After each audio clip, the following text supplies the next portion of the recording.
This is Ironman training with POTS and type 1 diabetes, week 14. Let's go. This week it was 3 runs for 32 miles, 3 rides for 156 miles, and 2 swims for 7,825 yards. This week was highlighted by 3 really big efforts. On Friday, I swam for over 2 miles continuous in the pool. Yesterday, I did an 80-mile bike ride in about 4 hours and 36 minutes. And then today, I ran 18 miles in 3 hours and 21 minutes. And yeah, I'm tired. And diabetes is playing a major factor here because ever since I got back from the bike ride, I just cannot keep my blood sugars up. I took gel after gel. On the run this morning, I took 20 gels in 3 hours and 21 minutes. That even includes my emergency stash.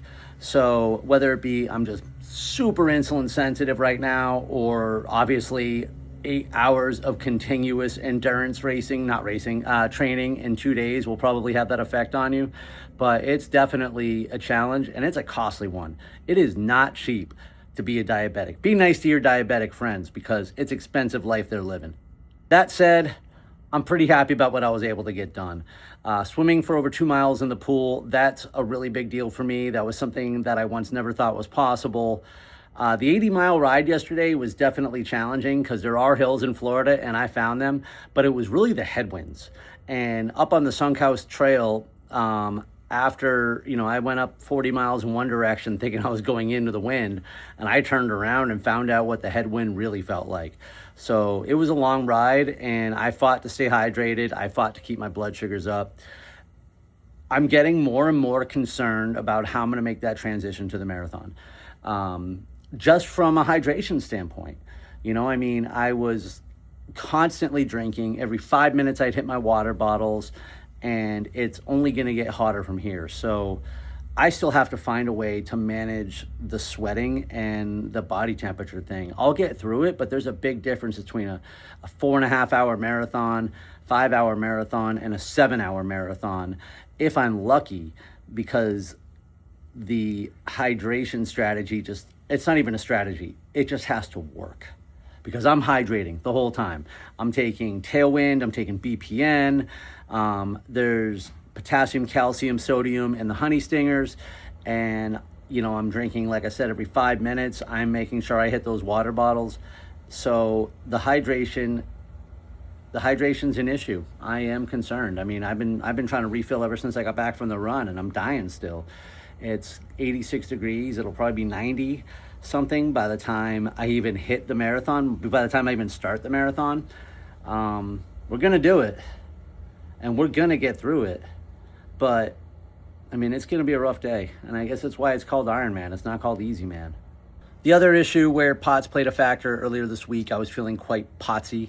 I'm not sure if that was Wednesday morning, but again, same thing. And it really just seems like muscle activation struggles. Like those are the days where I'm really just swinging my hip around and slamming my ankle down on the ground. And I'm a heel striker to begin with, but it's really pronounced. It's like my glutes just will not fire. It is a side that I have nerve damage on. It is a side that I have herniated discs on. But honestly, I really think it's just the POTS, because when I have an episode or when I'm feeling other symptoms, which usually I'm feeling it in the chest in that morning, that sort of high anxiety feeling, that fight or flight, but it appears for no reason. And I try to chill it out. There's some things I've learned online, some breathing, some kind of tapping, some humming. And I can't say for certain, but I think I've had kind of moderate success of dealing with symptoms like that from time to time. But the passing out has been a lot worse lately. When I stand up now, I am likely to get all whirly twirly. I'm doing my best to keep up with the sodium, but I am doing a tremendous amount of training. It is getting hotter now, so maybe I even need to step it up some more. That said, still looking for a nutrition sponsor because this is not cheap.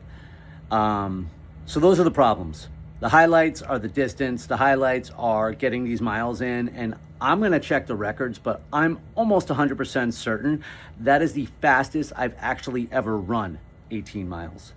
So I rode the bike 80 miles yesterday, got up today and ran 18 miles with chasing low blood sugars the entire time. and I might have ran my fastest 18 miles. So I'm talking about all the problems, but what I haven't said yet is not only am I going to finish the marathon in the Ironman, I'm going to fucking PR the marathon in the Ironman. I continue to get my twice a week strength training sessions in there. I'm not seeing any sort of changes or anything like that, but maybe what I'm seeing is less injury. Maybe something is getting more efficient. If anything else, it's just good to do core work, period. I don't care if you're training for something or not. I'll be 47 at the end of this month, and we really start losing muscle mass, once you get up into this age. And I plan on being at this for a while, so I need to keep strengthening and keep preparing for it. Plus, it's also good for diabetes. It's also good for POTS, and it's just good for being alive, because 40 years from now, 30 years from now, 20 years from now, whether or not I'm doing Tough Mudders, Spartans, Ironman, that's not relevant. I want to be able to get up and down stairs. I want to be able to get in and out of the bed. I want to be able to continue to live an active lifestyle despite all these other chronic conditions that I have. So I'm going to keep focusing on controlling the things that I can control, which are my own actions, and I'm going to be active. I was kind of hoping that maybe 14 weeks in, I would have revelations that I could begin to share with others. But the fact is, I'm still doing what I do, figuring it out, and then I'm coming on here and telling you what's not working about it. But at the same time, I still ran the 18 miles, and I still did it the best that I've ever done it. I still did 80 miles yesterday, which is something I'd never done. I still swam 2 miles in the pool. So whereas I may still be constantly seeking improvement and a way to get better at this, I can't say it's not working, because the work is getting done. And that's the important part. That's what's happening here. It's about breaking down these problems so that we can move forward. It's about breaking these obstacles into actions so that we can move forward. It's about not becoming a victim to the circumstances or to these chronic conditions. It's about taking ownership of your life, ownership of your fitness, ownership of your disease. And I don't even like to use that word. So here we are. I am definitely under 180 pounds. My A1C is down 2 points, or I'm sorry, 0.2 points. My 90-day average blood sugar is down to 157 from 165 when we started this in January, so that's 8 points. I'm taking considerably less insulin. When I take insulin, I am taking 1 unit of Novolog for every 31 grams of carbohydrates, and there are multiple meals throughout the week that I'm not taking insulin at all, because I'm just gonna burn it off anyways.